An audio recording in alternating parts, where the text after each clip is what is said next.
पूर्व जो हमारे द्वारा शुभ अशुभ कर्म हुए हैं वो संचित हो जाते हैं, जिसे अपने गांव भाषा में गोदाम कहते हैं। कर्मों का हमारा गोदाम रखा हुआ है, उसे शास्त्रीय भाषा में संचित कर्म कहते हैं। उससे कुछ कर्म निकाल के शुभ और अशुभ शरीर की रचना होती है।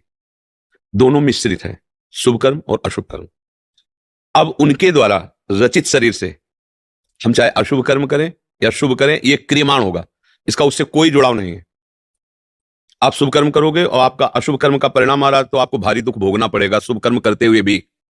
आप अशुभ कर्म वर्तमान में कर रहे हैं, आपके शुभ कर्म का परिणाम आ रहा, बड़े सुखी दिखाई दोगे जितने समय तक वो शुभ रहेगा। इसलिए अज्ञानी जीव इस रहस्य को ना जानने के कारण जब अधर्म कार्य में रत होता है और उस समय उसका शुभ का परिणाम आ रहा होता है, उसको लगता है बड़ी मौज है यार, देखो ऐसा ऐसा बेईमानी की गंदे आचरण के हमें बड़ा लाभ मिल रहा है, उस शुभ कर्म का है।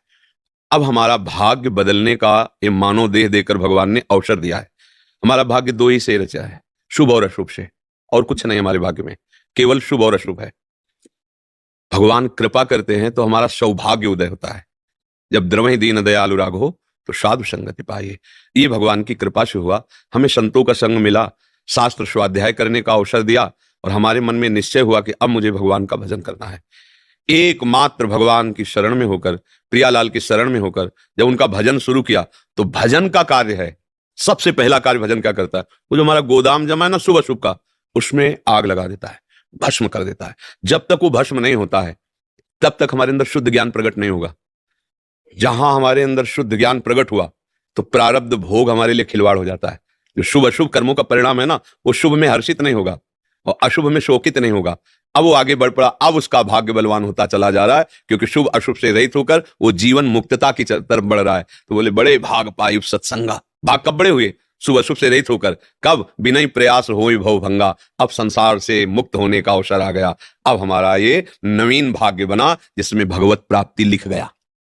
ये शुभ अशुभ कर्मों से नहीं हुआ, ये कृपा से हुआ है, गुरु कृपा से, संत कृपा से, शास्त्र कृपा से ये हमें अवसर मिला हुआ है। समझ पा रहे आप जी?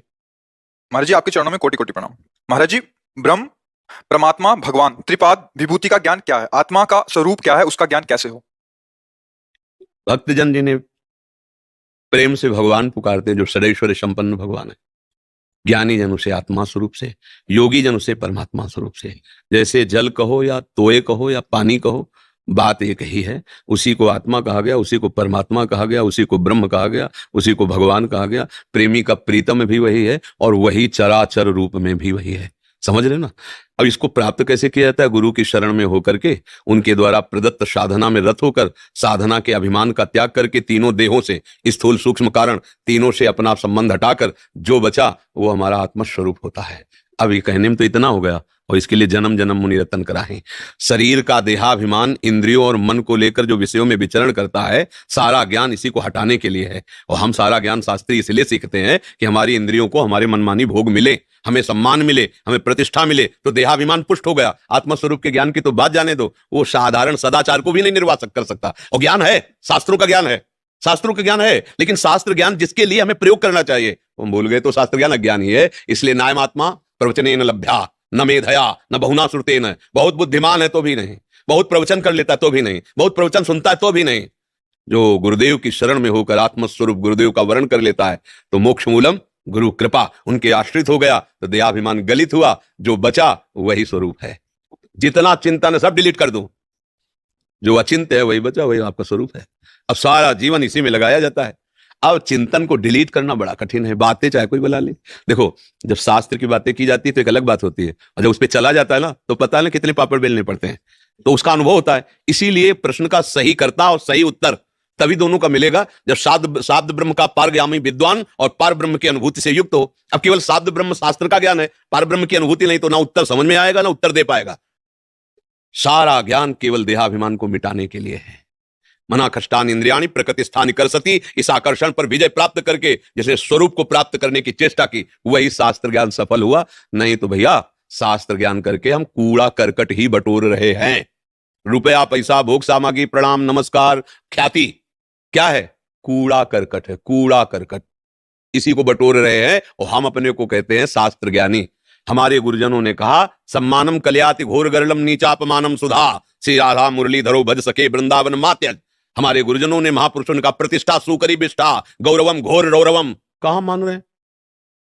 आत्मस्वरूप का ज्ञान प्राप्त करने के लिए शरीर भाव का नाश, तभी तो आत्म भाव को प्राप्त हो गए। ये पांच भौतिक शरीर में इतना तदात्म है कि आप देखो, हम बातें चाहे जितनी बनावे और हमें लगता है हम ही हैं, नहीं लगता। बस ये जो लगता है इसे मिटा दे तो जो है वो लगता नहीं है, वो है। वो जो है उसकी अनुभूति होगी, उसे कहते हैं ब्रह्म, उसे ही कहते हैं ब्रह्मबोध। और ब्रह्मविद ब्रह्मवि भवति, जिसको ब्रह्मबोध हो गया वो ब्रह्म स्वरूप हो गया, क्योंकि ब्रह्म स्वरूप था, ब्रह्म स्वरूप है, ब्रह्म स्वरूप रहेगा। वो भूल कर अपने को पांच भौतिक देह में, विषयों में, देह संबंधियों के राग में अपने को फंसा दिया, इसलिए वो दुख, हर्ष, शोक, भय, लाभ, हानि, जन्म, मृत्यु इसको प्राप्त हो रहा है। समझ पा रहे? संदीप सिंह जी, महाराज जी आपके चरणों में कोटि कोटि प्रणाम। महाराज जी, हमारे यहाँ परंपरा है कि मनुष्य शरीर में देवताओं का आवाहन करके उनसे अपनी समस्याओं का समाधान पाते हैं। ये परंपरा सदियों से चली आ रही है, वो आज भी जारी है। क्या ये अवतरण संभव है? क्या इस दौरान वो शरीरधारी जो भी बातें बताते हैं वो और मानवता? देखो, हमारी मान्यता में सबके हृदय में भगवान विराजमान है और भगवान विश्व रूप है। आप जिस भाव से आराधना करोगे उस भाव से भगवान अनुभव कराएंगे। आप किसी देवी भाव से, किसी देवता भाव से, वो हृदय में ही बैठे हैं। ऐसा आपको अनुभव होता है कि मैं जिस देवी देवता का आह्वान करता हूँ वो आते हैं, बढ़िया है, हमारी कामना पूर्ण करते हैं, बढ़िया है। मेरे में कोई भी इसका विरोध भाव नहीं, क्योंकि सर्वत्र भगवान है। जब भगवान है तो वो सब रूपों में है, तो सब देवी देवता उन्हीं के तो रूप है। आप जो रूप चाहो भगवान का मान लीजिए, उसमें कोई विरोध नहीं। और जाकी रही भावना जैसी, प्रभु मूर्ति देखी तिन तैसी। आप अगर सत्य स्नेह करेंगे तो वहां से भगवान अनुभव करा देंगे कि मैं इस रूप में यहां बैठा हूं। और आप किसी भी भाव से, मान लो कामना पूर्ति से, दुख निवृत्ति से, तो सर्व सामर्थ्यशाली, दुख निवृत्त कर देंगे वो। हम कोई समस्या की बात नहीं, कोई इसमें, समझ पाए ना, कोई विरोध नहीं। महाराज जी, क्या हमारा अगला जन्म मनुष्य ही होगा यदि इस जीवन में हम भगवत प्राप्ति ना कर पाए तो? नहीं नहीं, ये अब यहाँ हमारी बात अलग हो जाएगी। हाँ, इसमें निरंतर भगवान का चिंतन और शरीर संबंधी कोई भी राग न रह जाना, किसी भी विषय भोग की इच्छा ना होना, पूरे विश्व में एक भी दुश्मन न रह जाना, अंदर की वृत्ति में, अब जो है अगला जन्म नहीं होगा। तो अगर कुछ ऐसा गड़बड़ है तो पता नहीं क्या बना जाएगा, इसका कोई विधान नहीं है। मनुष्य शरीर के बाद मनुष्य शरीर भी मिल सकता है और मनुष्य शरीर के बाद सुअर, कुत्ता, नाली का कीड़ा, कुछ भी बना जा सकता है। इसका फाइनल अभी नहीं हो सकता।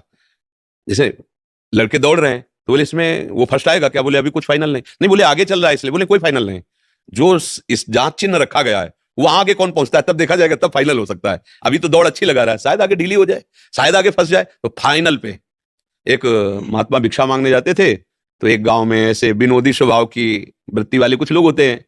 तो उन्होंने कहा कि बाबा जी तुम्हारी दाढ़ी पवित्र कि हमारे बकरे की पवित्र? विनोद, संतों को क्या है, कुछ नहीं बोलते। जब मरने का समय आया ना, सैया पे थे, तो बोले बच्चा मेरी दाढ़ी पवित्र। बोले महाराज जी आज बोले हाँ, अब मैं भगवान के धाम में जा रहा हूं, अब पक्का कहता हूं कि मेरी दाढ़ी पवित्र है। तो बोले पीछे क्यों नहीं कहा? बोले पता नहीं क्या माया रच देती जाल, विश्वास नहीं है कब कहां फिसल जाए, इसलिए आज जा रहा हूं। अब मतलब अंतिम फाइनल में कह सकते हैं हम कि हम पार हो गए, नहीं तो माया है, कहीं भी फंस सकते हैं। अच्छा, जहां फंसे उसका परिणाम है, उसका परिणाम है। एक महात्मा जी को 2 अशर्फियां मिली। पहले पुराने जमाने में अशर्फियां चलती थी स्वर्ण की, तो उन्होंने गीता जी में रख लिया, गीता जी के बस्ता में, और सोचा कभी 10-20 संतों को बुलाएंगे, संत सेवा हो जाएगी। आश्रम में गए, गीता जी रखा, कुछ दिन बीमार हो गए तो बात भूल गए। अब मरते समय ध्यान आया कि अशर्फियां हमारी 2 गीता जी में रखी, अगर मैं शिष्यों से बता पाऊं कि इससे संत भंडारा कर देना तो ठीक रहता। इतने प्राण निकल गए। तो चिंतन धन का हुआ, तो परिणाम निकाला गया सर्प योनि, धन के चिंतन से। तो उसी बस्ते के अंदर छोटे से सर्प के बच्चे में उनका, अब उन्होंने अपने शिष्य को स्वप्न दिया कि मेरी गति बिगड़ गई, 2 अशर्फियों ने गति बिगाड़ दी। अंतिम समय उनका चिंतन हो गया, तो मैं सर्प बना हुआ गीता के बस्ते में हूं, खोल के मारना नहीं, हमें बाहर निकाल देना, और वो अशर्फियां उनसे संत सेवा कर दो। तुम जो भी संत सेवा करोगे तुम्हें हमारा शरीर छूट जाएगा, मैं भगवान के धाम में चला जाऊंगा। ऐसा ही किया, तो देखा 2 अशर्फियों से योनि बदल गई। तो अपने लोगों में कितनी आसक्तियां हैं, अपने लोगों के पास कितनी आसक्तियां हैं, स्त्री, पुत्र, परिवार, घर द्वार, मान, ढेर सारा बोझा जमा है। कैसे फाइनल में कह सकते हैं कि हम क्या बनेंगे आगे? ये तो भगवान के हाथ में। शरणागत होकर भगवान के भजन करो, उसी से बात बन जाएगी।